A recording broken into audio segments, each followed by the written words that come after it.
माली से अदावत है पर शहदाए चमन हूं मैं, सरकार का दुश्मन हूं पर वफादार हूं।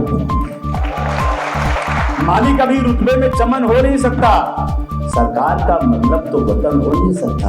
25 करोड़ मुसलमान इस मुल्क में, तुम्हारा लीडर कौन है? किसकी आवाज पर तुम इकट्ठा हो गए? हर आदमी अपने आप को लीडर समझ। जब इलेक्शन आएगा देवबंदी, बरेलवी, शिया, सुन्नी, निचली जात उचली जात में हम अपने आप को हमने बांट दिया हमने आप। और हमारी कौम के कुछ लोग उन लोगों के तलवे चाट रहे हैं जो लोग हमें तबाह बर्बाद करने की कोशिश कर रहे हैं। इस मुल्क का पूरा मुसलमान पंचवक्ता जमात से नमाजी बन जाए, इस मुल्क का पूरा मुसलमान तहज्जुद गुजार बन जाए, लेकिन अगर उसके अंदर सियासी बेदारी नहीं आई तो याद रखना इस मुल्क में 5 वक्त नमाज भी पढ़ना मुश्किल हो जाएगा। ग्लोबल टुडे, खबर जो करे असर। यहाँ बहुत बड़ी तादाद में आए हुए गुजरात के अलग अलग इलाका से आए हुए लोग, दोस्तों साथियों, सबसे पहले मैं INCR जिसकी सोच थी इसको बनाने की, उसको मैं दी थी गहराइयों से बहुत बहुत मुबारकबाद पेश करूँगा। और यकीन जानिए मैं जो सोच रहा था शायद मैं लफ्ज़ों में बयान करने काबिल नहीं हूँ, लेकिन मेरी एक एक सोच के बारे में अदीब भाई ने कहा इसको, मुझे ये बहुत अच्छा लगा। हमारा मसला ये है कि हम किसी को लीडर मानने को तैयार नहीं है। 25 करोड़ मुसलमान इस मुल्क में, तुम्हारा लीडर कौन है? किसकी आवाज पर तुम इकट्ठा हो गए? हर आदमी अपने आप को लीडर समझता। जब इलेक्शन आएगा देवबंदी, बरेलवी, शिया, सुन्नी, निचली जात उचली जात में हम अपने आप को हमने बांट दिया हमने आपको। और हमारी कौम के कुछ लोग उन लोगों के तलवे चाट रहे हैं जो लोग हमें तबाह बर्बाद करने की कोशिश कर रहे हैं। मैंने उस दिन कहा कि उनका जरा ब्लड टेस्ट करो कि उनके बदन में किसका खून है। लोग नाराज हो गए। मैंने कहा नाराज क्यों हो, तो सच्चाई सुनने की कोशिश करो। हालात बहुत खराब है। अभी मैं एक वीडियो कल देख रहे हैं, एक टीचर एक मुस्लिम लड़के को खड़ा करके एक एक बच्चों से उसको हिंदू से मरवा रही है। ये वक्त देश में आ गया है। जब 1947 में मुल्क आजाद हुआ था, पाकिस्तान हिंदुस्तान बने, हम अपनी पोटली हमारे बुजुर्ग अपनी पोटलियां बनाकर पाकिस्तान की तरफ रवां दवा थे। हम जा रहे थे मोहम्मद अली जिन्ना की आवाज के ऊपर, लेकिन उस वक्त मौलाना अबुल कलाम आजाद साहब ने दिल्ली की जामा मस्जिद की सीढ़ियों से पुकार पुकार कर कहा, मत जाओ इस मुल्क को छोड़ करके, तुम्हें ताजमहल की आवाज दे रही है। मत जाओ, जामा मस्जिद के मीनारे तुमको पुकार रहे हैं। तुमको याद नहीं तुमने इसी गंगा में वजू किया है? तुम्हारे पुरखों की बनाई हुई मस्जिदें वीरान हो जाएंगी। तुम मत जाओ, तुम्हारे कब्रिस्तान पर कोई फातिहा पढ़ाने वाला नहीं होगा। रुक गए थे हम। हमारे बाप दादा नहीं गए थे पाकिस्तान। हमेशा पाकिस्तान मुर्दाबाद का और हिंदुस्तान जिंदाबाद का। किसी के बाप के डर से नहीं डरते, नहीं मुसलमान इस मुल्क में किसी की मेहरबानी पर नहीं, बल्कि अल्लाह की मेहरबानी पर रहते हैं। किसी से डरने की जरूरत नहीं है। लेकिन हमें मोहब्बत है, हमें सिखाया, हमारा मजहब कहता है कि जिस मुल्क में रहो उस मुल्क से मोहब्बत करो, उस मुल्क के लिए जान दो। हम जान दे रहे हैं, क्या रोजाना हो रहा है। अभी एक श्रद्धा वालकर को मारने वाला है, क्या नाम था उसका, हाँ पूना वाला, आफ्ताब पूना वाला। जैसे आफ्ताब पूना वाला का नाम आया, सलमान भाई पूरे महाराष्ट्र में भगवा झंडा बांध करके, मोटरसाइकिल लेकर के चारों तरफ सकल हिंदू समाज आक्रोश रैली, और रैली कहां रही है? मुसलमानों की मस्जिदों के सामने। आप कह रहे हैं कि जज्बात की बात मत करो। जिसके पास बदन में खून है वो जज्बाती होगा, और जो जज्बाती नहीं है वो इंसान नहीं है। कितना बर्दाश्त करेंगे? मेरी मस्जिदों के लोग निकल के कह रहे हैं भैया यहाँ मत बाजा बजाओ, डीजे बजाओगे, अजान हो रही है मत ये करो, लेकिन सुनने को तैयार नहीं। आकर मस्जिद के अंदर कुरान शरीफ जला रहे हैं। लानत है मेरी जिंदगी को, अगर मेरे सामने कोई मस्जिद में घुसकर कुरान शरीफ को जलाया हो, मैं जिंदा हूं। ये हालात है देश में आज। क्या क्या बताएं आपको। एक औरत कहती है कि 20 लाख मुसलमानों को मार दो।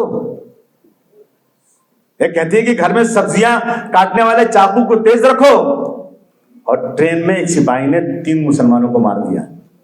सलमान भाई 120B का केस उस पे होना चाहिए जिसके बोलने पर उसने कहा हिंदुस्तान में 20 लाख मुसलमानों को मारो, 3 मुसलमानों को सिपाही ने मारा, उन सिपाही के साथ साथ उस साध्वी को भी जेल जाना चाहिए जिसने उसको उकसाया। करें क्या, किसके पास जाएं? मैं किसी पॉलिटिकल पार्टी को दोष नहीं दे रहा हूं, ये बिल्कुल सही बात है कि लोग मुसलमानों का वोट तो लेना चाहते हैं, लेकिन मुसलमानों को मजबूर वोट देना चाहते हैं, उनको खुश करके वोट नहीं देना चाहते। मुझे याद है अच्छी तरह से,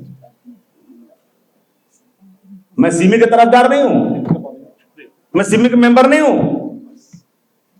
लेकिन सलमान भाई सीबी को हाई कोर्ट, दिल्ली की हाई कोर्ट ने कहा कि इनके ऊपर से बैंड उठा दो। मैंने नहीं कहा था, दिल्ली के जज ने फैसला किया था, लेकिन 15 घंटे के अंदर सुप्रीम कोर्ट में इस केस को डाल दिया गया। लेकिन इसी मुल्क में जब 1992 में आरएसएस पे बैंड लगा तो हाई कोर्ट ने कहा ये बैंड उठा दो, सरकार सुप्रीम कोर्ट नहीं गई, तालियां बजाकर स्वागत किया और सिमी के ऊपर सुप्रीम कोर्ट चली गई। इंसाफ किससे मांगे, किधर जाएं? मालेगांव में ब्लास्ट हुआ, 32 लोग मारे गए, छोटे छोटे बच्चों के गोश्त के टुकड़े हवा में उड़ गए और पकड़े गए मुसलमान। मस्जिद पे ब्लास्ट, शब-ए-बारात के दिन और मुसलमान, किधर जाएं? ये सारी चीजें हो रही है देश में। मैं समझता अगर IMCR बना है तो किसी पॉलिटिकल पार्टी का दखल उसमें नहीं होना चाहिए। इंसाफ के साथ वो पार्टी काम करे, हम दिलो जान से उसके साथ खड़े रहेंगे, हम सब खड़े रहेंगे और हम इस देश के अंदर हिंदू मुस्लिम की एकता चाहते हैं। दोस्तों, माली से अदावत है पर शहदाए चमन हूं मैं, माली से अदावत है पर शहदाए चमन हूं मैं, सरकार का दुश्मन हूं पर वफादार वतन हूं मैं।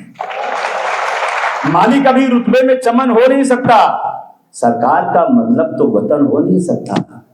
माली को हटाएंगे तो चमन फिर भी रहेगा, दिल्ली वाले को हटाएंगे तो वतन फिर भी रहेगा। मिलकर के मैं 2-3 चीजें आपके लिए बोलना चाहता हूं कि आप, दुनिया में बुराई इसलिए बहुत ज्यादा नहीं है कि बुरे लोग बहुत ज्यादा हैं, अच्छे लोग खामोश हैं। अच्छे लोग बोलना शुरू करो। मुझे याद है अली मियां नकवी साहब का मैं एक पढ़ रहा था, उन्होंने लिखा है कि इस मुल्क का पूरा मुसलमान पंचवक्ता जमात से नमाजी बन जाए, इस मुल्क का पूरा मुसलमान तहज्जुद गुजार बन जाए, लेकिन अगर उसके अंदर सियासी बेदारी नहीं आई तो याद रखना इस मुल्क में 5 वक्त नमाज भी पढ़ना मुश्किल हो जाएगा। ये अली मियां नकवी साहब ने कहा था। इसलिए दोस्तों, मुसलमानों एक काम करो, आज से गुजरात के मुसलमानों कह दो अपने हिंदू भाइयों से, अपने पड़ोसियों से कि तुझे रात को खून की जरूरत पड़ेगी तो मुसलमान देगा, क्योंकि हुजूर सल्लल्लाहु अलैहि वसल्लम ने फरमाया है। कह दो, ये जो आरएसएस के लोग नफरत फैला रहे हैं ना, तुम मोहब्बत शुरू कर दो। जाके कह दो अपने पड़ोसी से कि रात को कोई तकलीफ हो गई तो किसी को बुलाना मत, मुझे बुलाना, मैं मुसलमान हूं, मैं हुजूर सल्लल्लाहु अलैहि वसल्लम के फरमान को मानते हुए तुम्हारे लिए जान देने को तैयार हूं। ये कह दो उनसे। ये मैं आपसे कहना चाहता हूं दोस्तों, ये लाल हरे पीले गुलाबी बैगनी और सफेद फूल खिलते हैं तो बनती है बहार गुलसितां। ये लाल हरे पीले गुलाबी फूल खिलते हैं तो बनती है बहार गुलसितां। ये हिंदू, मुस्लिम, सिख, ईसाई और पारसी भी जब साथ चलते हैं तो चलता है मेरा हिंदुस्तान। आइए तय कीजिए हम कि हम इस मुल्क में किराएदार नहीं, इस मुल्क के मालिक हैं। हम इस मुल्क में अपनी ताकत पे, अपनी भाईचारगी पर, अपने हिंदू भाइयों के साथ कंधे से कंधा मिलाकर इंशाअल्लाह इस मुल्क के अंदर फिरका परस्ती को दफन करके इस मुल्क के अंदर भाईचारगी का पैगाम फैलाकर इस मुल्क के संविधान को जिंदा रखने की कसम खाना पड़ेगा। बहुत बहुत शुक्रिया, आपने मुझे बुलाया, इस काबिल समझा कि आपने मुझे बुलाया। मैं बहुत शुक्रगुजार हूँ आपका और इंशाअल्लाह हम सब मिलकर इस काम को जरूर करेंगे। ग्लोबल टुडे, खबर जो करे असर।